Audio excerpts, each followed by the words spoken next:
Which should I be like? Hey, here? John Murray. Should I be here? Here or here? Centered. You Okay. need to be centered. Centered. It's better that way. Well, I got this new. They got me this new device for the show. Chris O'Brien. Oh, good. But you know Chris O'Brien, Westgate Marketing. She's gonna put me in the floral suite while I'm there. I'm so excited. Brett's gonna hate it. Is that official? She emailed me and said, "Hey, I saw it on it was either the Westgate TikTok or the Westgate Instagram," and I commented, "That looks sick." Now I'm not that girly of a girly girl, but it's like floral, and I was like, "Pencil me in for whenever I'm gonna be there, 15th through 18th." And she emailed me. She's like, "Do you really want to stay in there?" I'm like, "Yeah, it looks great." What color is that? Is that like a seafoam green? That's a good question. Yeah. It is like a seafoam green. Because I'm wearing green. We didn't even coordinate that. We did not coordinate that, and it's really hard to tell because even though Chris got you a new device, it would still appear that we need to get you better lighting. Well, I can't compete with your lighting and your setup. I agree with that. You've got a very fancy setup. You're just a very fancy person. You're leaving for Italy on what day? 12 days. Oh my gosh, I'm so excited. 12 days. I'm flying to. What are you guys gonna do there? Just like Instagram stuff? What? I don't know. It's actually funny you say that. I sent Ariel so I'm not very good at TikTok, but TikTok is really good if you want to like find something out. So you can type in like Capri, Italy, Rome, Italy, like, and it will show you like, here's where you want to go, or here's the Colosseum tour. If you want to see the Vatican, go at this time. Like there's actually some really great travel tips on there. So I somehow came across this video and I was like, oh my God, Ariel, we're going to be the most insufferable fucks in Italy. Like we are going to be like, everyone is going to hate us because we're going to be on Instagram, TikTok, Twitter, just being completely insane, aren't we? So is Brett going? Is Brett going? No, this is Ariel's birthday party. She's going to be 30. God, that makes me feel old to say. Ariel still hasn't even turned 30 years old. Wow, she's young. Okay. Well, she is young. I mean, I'm really good at like hanging out with people younger than me, but not that young. Anyway, so this is going to be her birthday present. You're still young. We're going to. At heart. Oh, I'm definitely young at heart. We're going to Rome, so we're going to fly JFK. I'm going to meet her in New York. We got upgraded to Delta One, so we're going to go get absolutely obliterated in the Delta One lounge, the brand new one at JFK, which also I found out about on TikTok. And then by then, I hope I can sleep the 8.5-hour flight because we all know how well I do on airplanes. And I'm just going to wake up and be like, sweet, we're in Italy and we're going to hit the ground running. Be careful in that lounge. You know, a couple of years ago, me and a buddy decided to fly to Wichita, Kansas to visit Andy Samuelson. Okay. You know Andy. And we decided to go to this lounge before the flight and get drunk, basically. Not basically, get drunk. Wait, that's what you did. The flight got delayed by several hours. So we just stayed in the lounge. Oh, no. And by the time we got to Wichita, we were not. Well, yeah, I bet not. I'm surprised you were allowed on the plane. Yeah. I have missed 2 flights in my entire life, and both are because I was talking to somebody, watching something, not paying attention in the Amex lounge at the Las Vegas airport. I mean, I am usually like a very prompt person, but there was a Golden Knights game on one night. I missed my flight to Puerto Rico, and another time I missed my flight to Denver. So what do you good advice. I was in Rome in May. Rome is awesome. Yeah. Rome is really go to the Colosseum, go to the Vatican. Yep. Rome is awesome. Food, the beer. How fat am I going to get? I'm going to eat. Yeah, you're going to eat a lot of food. Everybody's like, oh, you're going to shop. You're going to do this. I'm like, no, we're just going to eat. Like, it is going to be so much food. Yeah. I know it because I've got.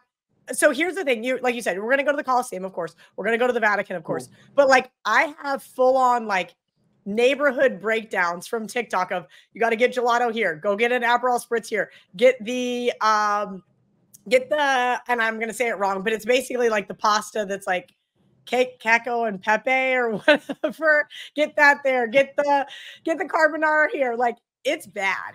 Are you guys going to Venice? No, we're not. So we're going to take the train, of course, from Rome to Naples. In Naples, we have a guy picking us up. He's going to take us to Pompeii and Sorrento. We're going to go to Capri, and then we're going to Positano. Yeah, that sounds great. I mean, honestly, that really sounds fun. You'll be blown away by how good looking the people in Italy are, by the way. Oh, yeah? Very, very good looking people. That's good news for Ariel. Maybe I'll So, find her a very nice looking Italian husband. probably, yeah, very possibly. And the food, even, yeah, obviously you go to the really nice restaurants, the food's very good, what you expect. Even when you just go to like a cafe for lunch and you order something, you're like, holy shit, this is awesome. That's what I've been told. I've only been to the northern part of Italy, like south of France, northern Italy. So this is going to be very exciting. I've been told it's going to be very hot. I plan on being very tan, very drunk, and very full every single day.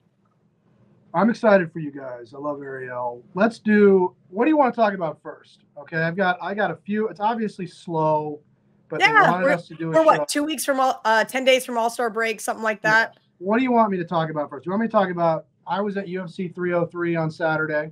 Do you want to talk about that? Yeah, and how you didn't share the winners with me, and one. Okay. We played. So we had a bet on Macy. I think her name is Macy Chasen. We bet her. She was a pretty big underdog. She actually closed a favorite. So but you would have complained because she lost the first round. She lost. You would have been crying after the first round because but anything was better than what Yuri did. I mean, that was just embarrassing. Chasen loses round 1, and then round 2, she lands this like hellacious shot to the other girl's forehead, opens up this gnarly cut, and the doctor stops it, and the camera zooms in on the cut above her eye, and I was like, oh shit, they're gonna have to stop the fight. We're gonna win. They stopped the fight. We won. Well, yeah, because that other girl was like pandering to Dana. She was like outside of the octagon, like pleading with him, and he's like, hey, can you please not bleed on me? Yeah. I mean, it was, I thought maybe her occipital bone was broken the way that it was so bad. As soon as I saw that cut, I knew we were going to win. So that was good. The next fight, Anthony Smith, the fight was a terrible fight. Then you had the co-main event. I mean, I've been to like a million UFC boxing events in my life. I have never, ever been in the arena and had them say, hey, we're canceling the co-main event, but don't worry, a new fight is going to take place. Brian Ortega, who we had also bet on, we bet on Brian Ortega, he decides he's too sick to fight. And Dan Ige, who lives in Las Vegas, who was training for a fight on July 20, he steps in to fight Diego Lopez. He lost, but you got to give him credit. I mean, short notice, very, very short notice. Yeah. And then, so Poatan fights Yuri in the main event. That was bad. So I kind of agreed with, I'm not going to say the name of the person who said he liked Yuri. Okay, so I'll say it. So our producer and I were talking about who we liked in the fights. We all know that I don't handicap these fights myself, but I talk with a lot of guys. I have some friends that work at the UFC, so I get pretty decent information. And when our producer said he liked Yuri, I started looking at it. I said, you know what? It's really tough to beat a guy twice. We know that. Yeah. Here you would think that his staff, his coach, everybody around him would say, okay, here's why you lost the first time. Don't do that again.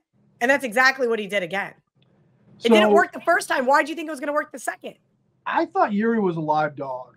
And I'll tell you why, because since Poatan moved up, I was at his fight last July in Salt Lake City. He fought Jan Blachowicz. I don't know how to pronounce that guy's name. And I don't know how to pronounce any of their last names, John. I was so sure, this is true, I was so sure that Poatan had lost that I left, because they went to the scorecards. I left my seat to beat the crowd to the bathroom. And I was the only one in the bathroom because everybody else was still out by the ring. And I could hear them, and they announced that Poatan won. I was like, really? I thought he lost. Then he fights Yuri that in November in New York City. And Yuri was winning the fight.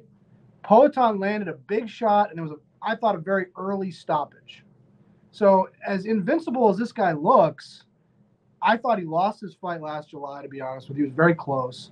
I thought he got the benefit of an early stoppage in November against Yuri. I didn't agree with that stoppage. So I thought Yuri was live too. I was wrong. He got knocked out very badly. You mentioned going to the bathroom. I went to the bathroom and I heard how loud the bar was, and I was like, well, we just lost. Like, I knew that, like, washing my hands, I'm like, well, there goes that. Like, it had the second round, you could see the way that it was trending, and it was not good. Well, Poton knocked him down right before the end of the first round. Or into the first round, sorry. So going into the second round, you kind of saw how the only reason the fight didn't end right there is the first round ended. And then they went to their corners, they come back, head kick, knockout, it's over. Pretty cool atmosphere for the main event. Overall, UFC 303 was a little bit low energy. And also I think a lot of people had big hopes for the original main event, if you will. Of course. And there were a number of Irish people there, people who came from Ireland to see Conor. Yeah. And actually I started talking to the couple to our left. I started talking to the wife because she had taken her husband there for his birthday present, and they had initially paid $5,000 for their two seats. When Conor McGregor pulled out of the fight, they were reimbursed. They still paid about $2,700 for their two seats. I'm surprised they were reimbursed. If the main event gets canceled, they'll do something. If one of the other fights gets canceled, you're just shit out of luck. But if the main event gets canceled or changed, there will be. I did not realize that. That's like a nice little, okay, this is not as terrible. But a lot of those people, they had flown from Ireland, and you probably had already made your travel plans to come from Dublin to the United States. So they were the ones who were really stuck. I don't know what's going to happen with Conor McGregor. I don't know. Are we actually hearing anything besides just like little chirps here and there? I haven't heard, I've heard lots of rumors, but nothing that's actually definitive. I heard when he was on his media tour for Roadhouse, which I heard was a terrible movie, that he looked like, I didn't see it, that he looked like shit. Well, he looked like shit in the movie. But I thought that was the point. He was supposed to look like shit in the movie. I had people telling me months ago, there is no way he's going to fight on June 29th. He looks like shit. So those people were right. Do you want me to take a victory lap? The Indians, I wrote this down. The Indians are on pace for 103 wins. You keep just taking victory laps. So yeah. But we have yet to cash a ticket.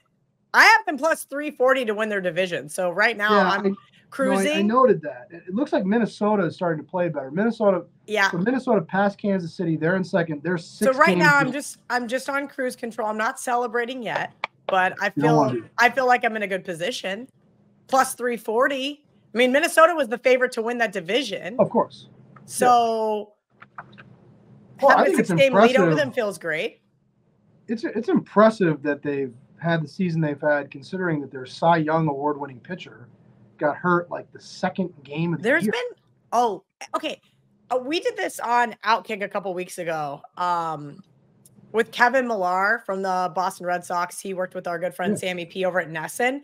And I asked him why we're seeing so many injuries, right? Like, am I wrong? Have we not seen more pitching injuries than we've seen in a long time? And no, you're right. We kind of talked through it. And one of the things I thought he said was really interesting. So do you remember being in high school and playing sports and they were like, hey, multi-sport athletes are less injury prone? Like if you're only playing baseball or if you're only playing basketball, you're more likely to get hurt than if you also run track in the spring or you play football in the fall. Like, did you ever hear that kind of because you're in shape year round? Is that what you're in shape year round? You're also doing different exercises per each sport. So like track is going to be different conditioning than football is going to be. You're going to have different weight training if you're playing football versus basketball, all that kind of stuff, right? So I think that's the theory behind it. But he kind of said with baseball players now, it's almost like when you were in high school and you were trying to win a state championship, your coach didn't take you out after 75 pitches, right? Your coach left you in because you were trying to win. And now it's like parents are like micromanaging pitch counts. They're afraid of their kids getting hurt because they may lose their college scholarship. And it carries over into the major leagues where these guys, and he said their work ethic, and he's like, we used to practice for 4 or 5 hours a day. He's like, and now it's like, I went to batting practice, fielded a couple ground balls, I'm done for the day. Well, I never liked the way that the Nationals handled Steven Strasburg. You know, they kept him 2012. The Nationals had the best record in baseball. They had home field advantage through the World Series, and they opted to shut down Strasburg. He was healthy, and they just didn't pitch him. He later had Tommy John. Now, he did come back. Obviously, he was the World Series MVP in 2019. He had a great career, but again, his career ended, a year or two later due to arm injuries. So they did everything they could to keep this guy in bubble wrap, and he still had Tommy. But that's basically what Peter was saying, is because you guys are bubble wrapping these guys, that's part of the problem. Let them go out there, I think you're right. Use their muscles, use those tendons, and you're going to be less injury prone to begin with. Because I don't follow baseball, and I can tell you there's been from basically, what was it? April, or first, second week of April, right? Season starts. It was like 6 or 7 guys within the first 3 weeks were injured. It was a lot. How do you not follow baseball? I don't even understand. Because I'm already working on college football and NFL. I'm looking at how about this, John Murray? I have our Survivor already mapped out for you. You're welcome. No. You're going too far. Because I got a few things I want to get to. I'm just saying where I'm at and why I'm not dealing with baseball, because I don't. You know, I might care for a little bit in August, maybe. I was at a Nationals Padres game. Okay. About 10 days ago or so, and the Nationals scored 3 runs in the top of the 10th, and then gave up 4 runs in the bottom of the 10th. I went to the Nationals game on Saturday versus the Rays. We got the Viva Suite. We had a great time. I bet the over 7.5. It was like 1-1 in the 5th, and I'm like, this sucks. Like a nice double, another double, wild pitch. Next thing you know, 8 runs. I was like, okay, thanks. Nice. I'll take it. You want to do? I don't know where to go. I wanted to brag about the Indians. Is this a safe space for me to complain about the soccer tournaments that are going on? All I know is the United States lost. So the United States, they won their first game against Bolivia. Their second game against Panama, they were expected to win. They got a red card in the 18th minute of that game. They ended up losing. They lost to Uruguay So now they're out. They're out. They didn't make it out of the group stage. That's embarrassing. And they're the host nation. So the United States, remember. And they wonder why we don't care about soccer over here. Who's we? We, the American people, we don't care about soccer because we're not any good at it. No, we don't. Yes, we do. You live in a bubble where all you talk about is refs and college football, which is good. Okay, I want people to jump in the comments and raise your hand if you actually care about soccer. I'm not talking about Euros, not talking about World Cup. Like, who goes to soccer games in America? Inter Miami is great from what I've been told. And I would probably like to go to one of their games because of the population of Miami. They like soccer. But we went to USA Mexico. Comment. I don't like that comment. No, it's not. People who are not born in America love soccer. Europeans love soccer. If you're born in Africa, you love soccer. Central and South America, you love soccer. Lots of parts of Asia love soccer. Americans just don't love soccer. So you've got to give them a reason to love soccer. I don't agree with that. I think. Did you not think I'm not saying it's as popular here as it is there, but I think there's a lot of people in this country that would be very psyched to see Team USA do better. And they have to do better. First, they've got to get a better team. Then where does it start? Okay, well, all of these little kids grow up playing soccer. Like my 4-year-old niece is in soccer, but it just doesn't translate. We just don't have the talent. We need a better coach. We remember, we're hosting the World Cup in 2026. Yeah. We are the host. So we need to go and we're not even going to be in it. It's going to be embarrassing. We're going to get knocked out again in the group stage. We need to break the bank and bring Jurgen Klopp, the former Liverpool manager. He has retired. He's living in Mallorca, Spain. I bet this is just really where he wants to come if he's retired living in Mallorca. No, this is a good job. The Team USA. I didn't say it's not. Because we're hosting. Does he need a job? Well, no, he doesn't need a job. He made $19 million last year, but this is a good job. There's not a lot of opportunities to coach a team that's hosting a World Cup. That is a big deal. Maybe we go out and get him. We got to get somebody. We got to get rid of John Murray. Get a real coach. We don't have the money. You got to sell tickets and we don't jerseys. have the money. The United States, we ship money to every country on earth. No, I'm not talking about funding foreign wars, John Murray. I'm talking about money for people that want to watch soccer. You could come up with the money. You're rich. Write Jurgen Klopp a check. If I'm writing anybody a check, it's the K-State NIL. I'll leave it at that. We just got our first 5-star recruit, and you didn't even congratulate me. Oh yeah, that was good for you. I did see that. You know, I was trying to get rich myself with a bet on England to win the Euro. They suck. You said they were going to suck. They do suck. Then why'd you bet on them? You literally told me how they were going to lose. I told you this. I always look at their roster, and because I only watch the Premier League, it looks like an all-star team to me. And then when they roll the ball out and I'm watching, I'm like, what the fuck are these guys doing? These guys are terrible. Yes, you said they were going to be terrible. That's your fault. You said they were going to be terrible. I didn't bet on them. I did bet on Belgium. They lost, and I forget there was some other team that already lost too. So. Belgium is out. England plays on Saturday morning against Switzerland in the quarterfinals. Okay. England, Switzerland. And then I'm going to try to go on Saturday here in Las Vegas, Uruguay against Brazil in the Copa America quarterfinals. I'm going to try to go to that game. It's at Allegiant. So you want to do – I got 2 other items before we get to the mailbag. Do you want to talk about the presidential election? Do you not? Yeah, I saw – Can I read the tweet, or should I read the tweet, or should I just reference that it's an offshore website? I don't want to get anybody in trouble. Just say it's an offshore website. Okay, there's an offshore website. Let me find the tweet. Gotta unplug my phone. It's very interesting. I'll say this. Joe Biden is no longer the Democratic nominee for president. Harris -130, Biden 3-1, plus 300. He was -220 when I looked this morning. So then to see that tweet log back in about 6 hours later, I'm thinking, what is going on? I'm trying to think. I put in my Michelle Obama bets back in January. Mm-hmm. Did we talk about that on this show?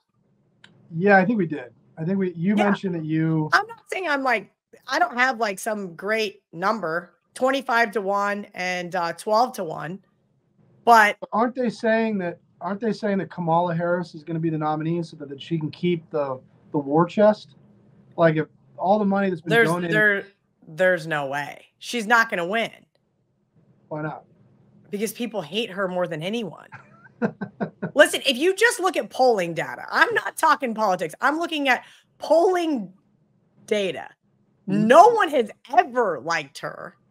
Okay. And now you think that she's going to run for president. Well, so who are you saying is going to be the nominee? Michelle Obama? Well, I have bets on Michelle Obama, but yet no one is talking about her. So I think it has to be Gavin. I mean, look, they had Newsom before the debate. Gavin Newsom? Yeah, they had him before the debate, like out there kind of doing his political thing. I don't know who else they're going to get. I mean, here's the reality. If you're going to already concede to Trump, just keep Biden in there. Mm-hmm. If you want to beat Trump, it better be somebody who can beat Trump. And I don't think that it's Gavin Newsom. I think it's Michelle Obama, which is why I put bets on her back in January, because I have a bet with one of your guys that Joe Biden wasn't going to make it to November. So you know what? Let's talk about that, because he's got a different version of that story. Oh, there was like Hakeem was sitting there, Shalinda was sitting there, you were sitting there, Andy Samuelson was sitting there. If he wants to try to backtrack on that bet, he says that you guys bet that Biden would be dead by November. No, I said he's not going to make it to November. Make it to November could mean a lot of different things. He's not going to be the nominee in November. All right, you and Chase have to work that out. Oh, no. Listen to me. When I say this, I am going to ruin this kid if he doesn't pay me my $500. He has till November. We'll see. So I wanted to bring it up because I think a couple of things. I think it's a shame that we don't have wagering on the U.S. presidential election in the United States. It would be awesome for business. I think it's. How are we ever going to get it? There really is no way to get it, because Nevada Gaming's not going to do it, are they? Do you think other gaming entities might? I don't know, but it would be great for business. There's so much interest in it. Everybody's got an opinion on it. Everybody has an opinion on it. I think it's very interesting to have Biden be potentially removed from the ticket. I mean, we're talking on July 3rd here. We're talking after the first debate, and they might change candidates. That's pretty interesting. Well, they had to wait till the first debate. Well, That's what I was trying to explain to Chase. I don't want to get myself into too much trouble, but either you thought he was brain dead in 2020, which he was, or you now know he's brain dead in 2024. That's the problem. They had to usher him back out there to show again, like, hey, in case you didn't get this the first go around, let us show you what dementia looks like. He was way more coherent in 2020 than he is now. That's not true. Go back and look at some of his speeches from 2020 compared to now. It's like two different people. And I thought it was really funny that people watched the debate and then they were like, oh my God, Biden's really out of it. It's like, yeah, no kidding. But that's my point. So now it's just the cognitive decline is like tenfold. I don't know. I didn't watch the debate. I actually just followed along on Twitter because the tweets that were coming out were so hilarious. Like the sound bites, the tweets that were it was way better than watching CNN. Way better. Can we get somebody that's under the age of 70 to do this? I mean, seriously. Can we? Okay, there you go, John Murray. That's a good question. Will you answer that? Who do you think should be the next 2028? Because you're not getting somebody under 70 this time. Pick somebody under 65 years old. You cannot collect. We have a new rule. You cannot collect Social Security and run for president of the United States. You know who I like? I like the governor of Virginia, Governor Youngkin. I think he's a logical guy. I think he's reasonable. He's not as outlandish as Trump. I like his assistant governor. I'll say my hometown governor. I'm from Virginia. You know that. I'm from McLean, Virginia.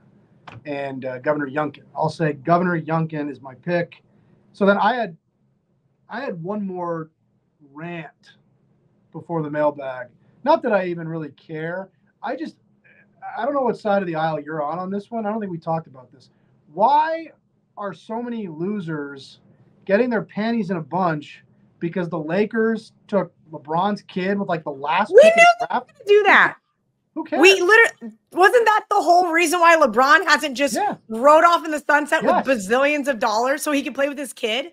It was the 55th pick in the draft. Who are they going to get with that pick? Who cares? Yeah. I don't understand why people are so upset about it. I thought that was the plan all along. What I thought was crazy is when people acted like he was going to get drafted first. Well, that's just stupid. But the Milwaukee Bucks have let Giannis's older brother play on the team for like 6 years.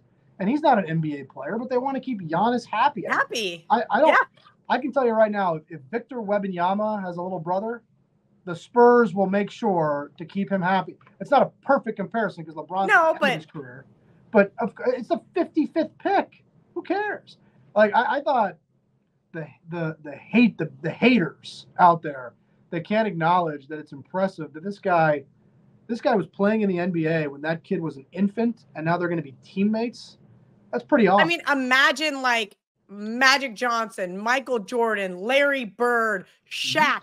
Any of these other guys who had Kobe, if he was around and had a son, awesome. I mean, it would be awesome. I get it. People hate LeBron, and I kind of get why. He's kind of a douche. But I think it's awesome he's going to play with this kid. Everybody is this kid going to be even good? Is this kid even going to get any playing time? I think it's going to be kind of like Caitlin Clark. I think it's going to be a media free-for-all. It is going to be marketing, and it's going to be huge for the Lakers. Yeah, except Caitlin Clark is really good. That I didn't mean like that. I meant from a marketing perspective, from business. It's going to sell jerseys. Yeah, you will. Right? So people are going to buy jerseys. People are going to tune into TV. Yes. There's going to be tons of media clips. Yes. There's going to be tons of press conferences. That's what I meant. I didn't mean, yes, obviously, I actually think Caitlin Clark probably could beat Bronny one-on-one, and I don't say egregious statements like that very often. I don't agree with that, but 2 to 3 weeks after I ranted about the women's Olympic team, how dumb is it that they don't have Caitlin Clark and Angel Reese on the Olympic team? Well, but now they're both on the All-Star team, by the way. But they should have brought them both to the Olympics. Of course they should have, and made them be nice to each other. Could you imagine if they had to be like nice to each other and they like dapped each other up on the sidelines? The media would go nuts. It's better. It's better for them to hate each other. Where is somebody at NBC that'll pay one of the girls that sits on the end of the bench that no one's ever heard of to take a dive? You're out. here's some money. Caitlin Clark and Angel Reese are going. I don't really have anything else unless you want to talk more about how you're going to kill Chase. I didn't say I'm going to kill him. I said I'm going to ruin him. That is completely different. I'm going to send all of. No, Chase is a good kid. He was drinking too many Jameson shots with you that night and got a little too overzealous. So that's fine. He forgot his bet, but I'm going to remind him. I'm going to send him a Venmo request day of. It's just going to be very passive aggressive. I'm just going to slide in there and be like, "Hi, Chase." You gotta remember that we had like the worst, like one of the worst days of my professional career was the day before when the you think I had a good time? Super Bowl. Do you think that I had a good time that day? No, I don't. Okay. I don't. Go ahead. Okay, great. Just so that we're clear, I did not have a good time that day either. So he will get over it. Drinking the whole day though? I mean, weren't you drinking all day on Super Bowl Sunday? We had a lot of fun up until about the end. Anyway, that being said, we got the mailbag. Jason's still 12 on X, heading to Vegas in a couple of weeks to sign up for the contest and use Winner's Circle proxy service. Can y'all give me a reasonable price spot downtown to eat with the guys? So normally, we all know I would suggest a high-end steakhouse. I really love Barry's. I sent John Murray there. Oscars is very good. It's got a fun little view. But because he said reasonably priced, and then I asked him to follow up on social media, and he's like, look, we're going to be drinking all day. Like, I don't want to do, anything crazy. I'm going to throw a loop, and I'm going to say Carson's Kitchen. Oh, I love Carson Kitchen. I do too. They have good cocktails, good food. Yes. You can be a little rowdy. You can wear T-shirt and jeans or T-shirt and shorts. No one's going to care. Good wine list, good food, good drinks. But again, more casual to where if you guys show up a little banged up from, a pool party or something, you're not going to get any trouble. I don't really have anything there. That is an outstanding recommendation by my co-host. Carson Kitchen is awesome. Great call. Great. I actually made sure the last time I was there to make a stop and we went in for lunch, had a couple of glasses of vino. All right, Vince in PGH, how was the handle and how did the book do on UFC over the weekend with all the card changes over the last couple of weeks, including the night of? Well, it's really difficult when you have to refund the co-main event a few hours before it starts. Never seen anything like that. We had a lot of money on that fight. It was supposed to be Ortega against Diego Lopez. We did very well. We did well on the Chasen fight. Dominic Picardal, Dom that works for us. I love Dom. See, Dom is not like Chase. Dom would not argue with me drunk and then try to backtrack sober. He would never do that to me. I don't know that he's backtracking. Dominic did an excellent job. He got up all these like odds boosts and all these different varieties of way to bet on the fights. We did well. Shout out to Dominic Picardal for a very successful UFC 303 for the Superbook. I can't give anybody else there a shout out because I don't think any of those other guys were working on Saturday. I wasn't either. I was at the fight. I mean, that also doesn't really surprise me. But Dominic was. Dominic Picardal. Dominic is always working. That's what I love about Dominic. Dominic is either working or he's at like some country bar. What do they call that? Line dancing? Is that what it's called? He does go to Gillies a lot, doesn't he? I forgot about that. He goes to Gillies a lot. He goes to Gillies every day. I love Dom. I went to Gillies. He's got a certain type of woman that he likes, so that's where you go. I went to Gillies one time and Dominic was there, and it was like Sinatra, he goes to the security guard and the guy just waves us all in, and then they take us to a private table. Holy shit, man! Thanks, Dom. The last time I went to Gillies was during the NFR, and we had a private table, and my dad thought that I was like the coolest person because I knew the manager. I'm like, Dad, did you forget that I worked here for about 3 weeks? And then I got fired because I couldn't dance. Anyway, I digress. Okay, next question comes from Bogey Jerry. What is your favorite college football win prop? Now, I didn't see this one on social media, so I was not prepared for it like I saw the other tweet. I try not to read these beforehand, but John Murray can correct me on this one. One of the things I'm looking at, first and foremost, is obviously how many games I think a team is going to win, but I also think that something we have to take into consideration is strength of schedule. For example, I think Florida is going to be improved. The problem is Florida has a very tough strength of schedule. So now I have in my notes for a team like Florida, I'm going to look at them as an underdog, similarly, like I did to last year where they beat Tennessee. So at home, right? There's a couple of like situational spots, catching, almost a touchdown at home where I'm looking at certain teams where I'm like, I am not touching them from a season win total perspective because their schedule is just brutal. So, John, I'm going to let you have the floor while I find my answer. This is a confusing answer, I think. Your answer was confusing to me. No, it's just long-winded. Shocker. So we're getting up, the Superbook is getting up all the college football season stuff on Sunday, July 14th. Okay. So then I'll be able to give better info after that. We don't have that up yet. We're getting it up in a couple of weeks. But I wanted to ask you about two props that I saw on another book. Kansas State to make it to the playoff at 3-1. What do you think of that? And what do you think of Virginia Tech to make it to the playoff at plus 750? Virginia Tech I think they have more starters back than any team in the country. They do. And they have like nice middle of the road schedule. Yes. The problem is I only have them lined as under touchdown favorites on average. I've got them winning 8 games. So I know they have a lot of people returning. I'm not as in love with that team as other people. Now back to Kansas State. I'm going to say this much. I am very, very hard on Kansas State. As everybody knows, that's the team I should be the hardest on because I also know the most about. My thought process is this. K-State's going to be better than last year. Avery Johnson is very good. I have some question marks on defense. The defensive line is going to be good. The offensive line is going to be good. I'm very excited with Matt Wells coming in from Oklahoma as a new offensive coordinator. I think we're going to see a lot more of an electric offense. K-State has a fairly easy schedule. The only game that really concerns me on that schedule, John Murray, is versus you guys.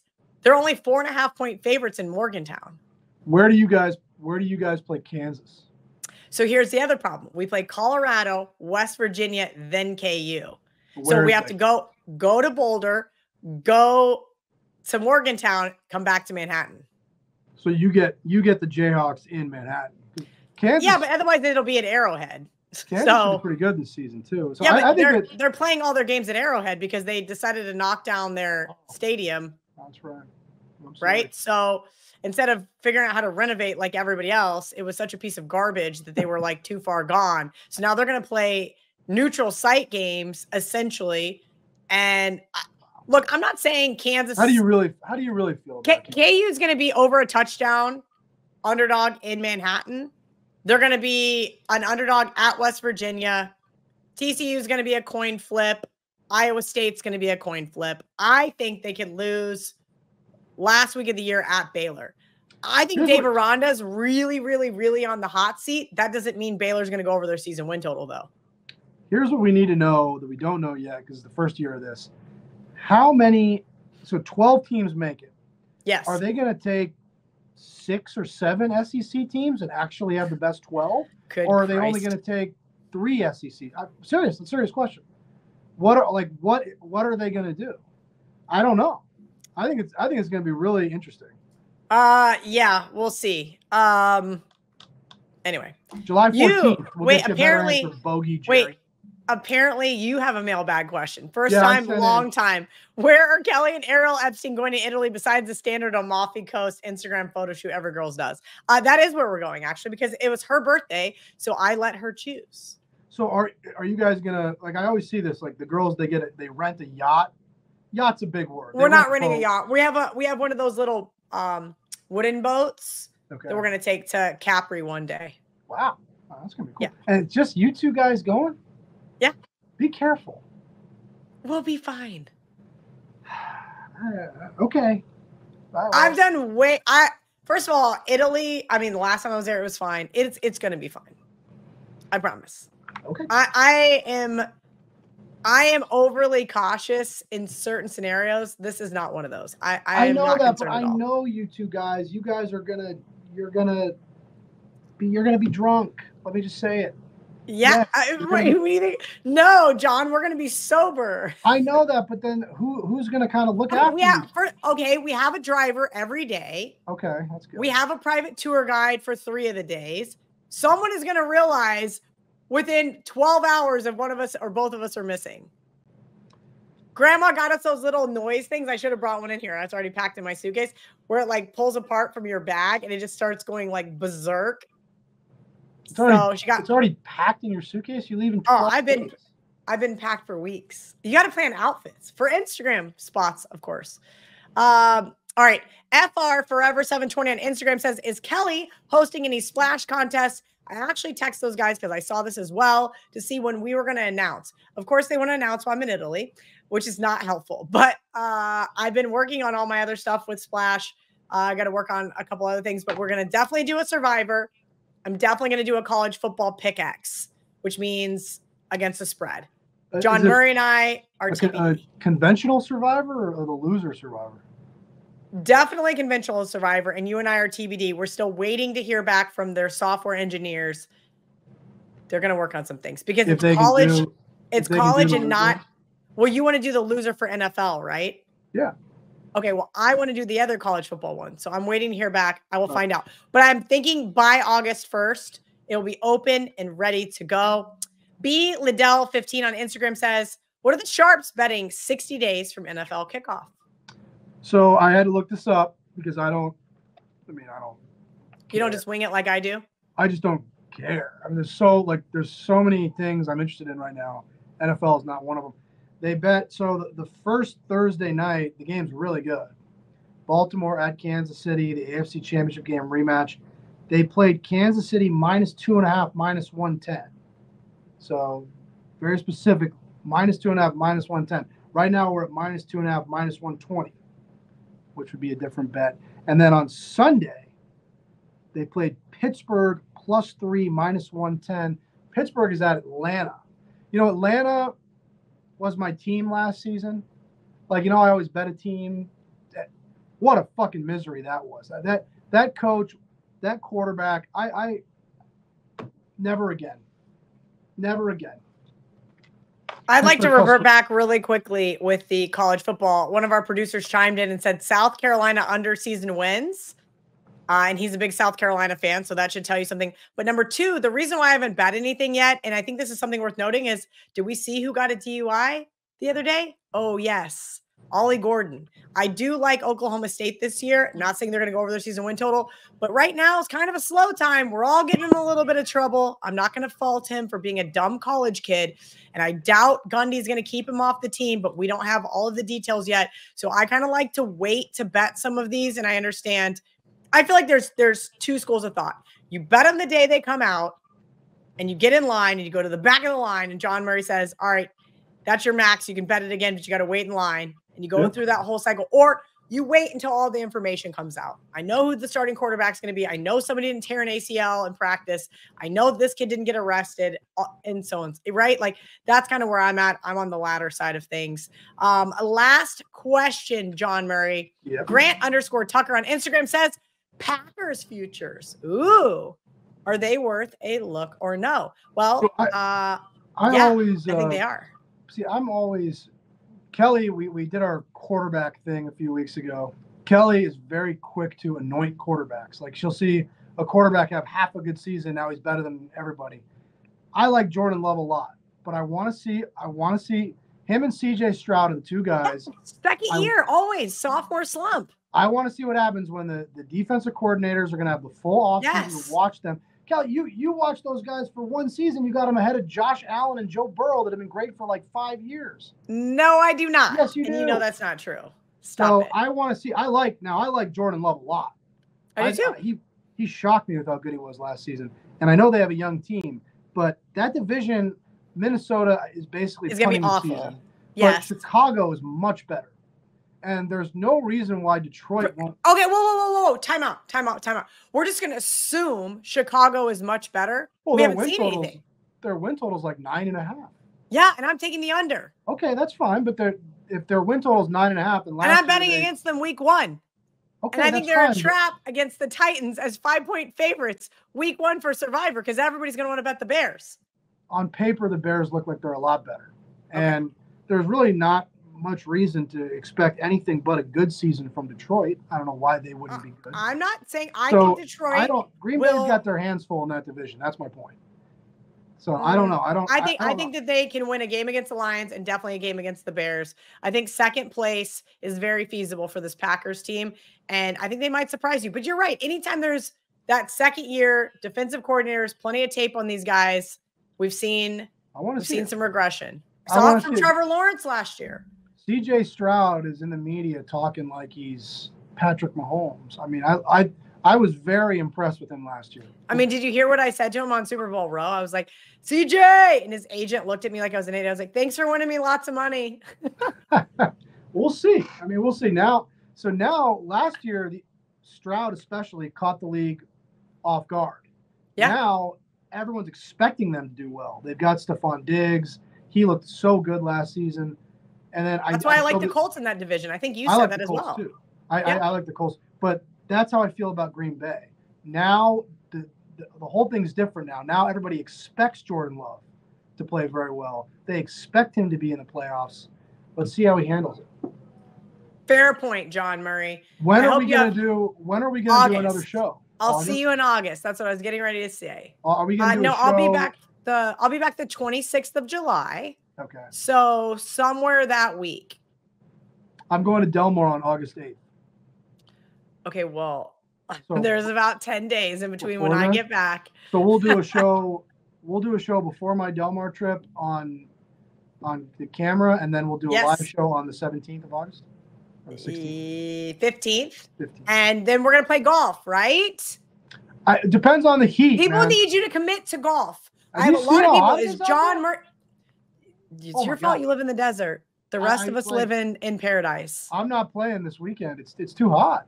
It's just it's like they said. What if we drive around with Mario and Ellie and we give out Viva to everybody? Mario's not going to be there. Mario cannot leave the house in this heat. He's a pug. I like Coco. Mario stays in the house. No. Okay. Absolutely not. He's just a pug. All right. Talk soon. Have fun in Italy. Goodbye.